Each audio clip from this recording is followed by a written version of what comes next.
What follows is an excerpt from my novel, Burnt, about a professor who kills one of his students because of his bad prose style. And what you're about to see and hear is a monologue by a novelist in that novel about the nature of the creative process.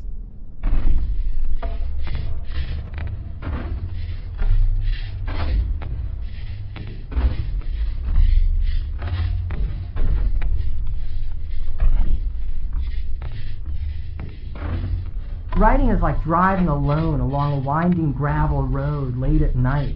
You're doing 70, 75, trees are flashing past, gravel snapping out from under your tires.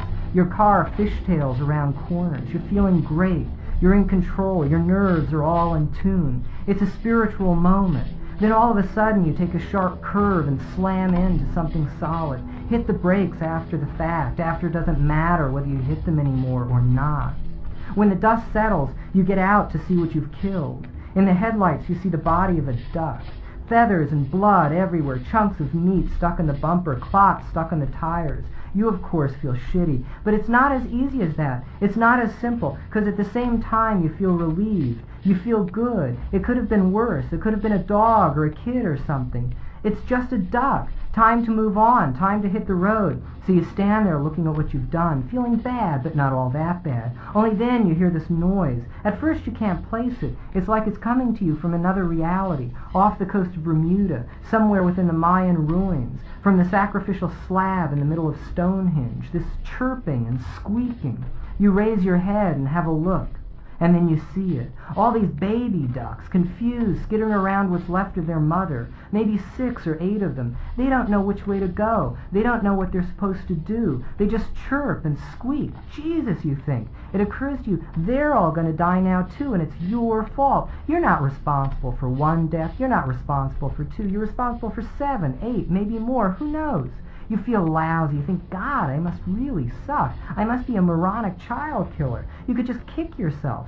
But what are you going to do? You stand there a minute. You imagine all these little ducks or ducklets or whatever you call them, starving, wandering around aimlessly for days in the wilderness while they die these slow, horrible deaths.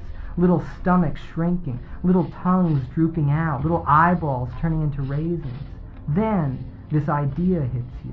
You go around to the trunk of your car and hunt in your toolkit until you find your ball-peen hammer. You walk back around your car and get down on your hands and knees and start bashing the baby ducks in the heads. They cheep when you hit them. Sometimes you miss, sometimes you almost miss, but they die pretty quick. You still feel bad, only you're also thinking this has to be done and you're the only one to do it, and so you're also sort of feeling proud of yourself for taking control of this mess you've created. That sense of order you had a while ago comes back. Your nerves start buzzing again. Maybe you even get into your work a little bit. It could be worse, you think. This kind of thing could always be a hell of a lot worse. Only then you hear it. That roar that comes up on you before you even know it. Varoom! You raise your head. In a fan of gravel, a car fishtails around the same curve you did and bolts by, catching you in its headlights. In that split second, you see all the windows are rolled down. The family inside. Mom, short gray hair, thick tortoiseshell glasses, mouth open in horror. Pop, big ears like LBJ, balding, black-rimmed spectacles, bearing down on the wheel to rush his clan away from you. And you see these kids leaning out, little Artie and Bobby and Sally, faces slack with disorientation, watching you work. And just for a nanosecond, the camera pulls back, and you see yourself there, crawling around on your hands and knees at night in the dust, on a deserted road, ball-peen hammer raised above your head, killing baby ducks. Yeah, and that, dear reader, is your creative expression business. It's a freaking great trick, best hobby in the world.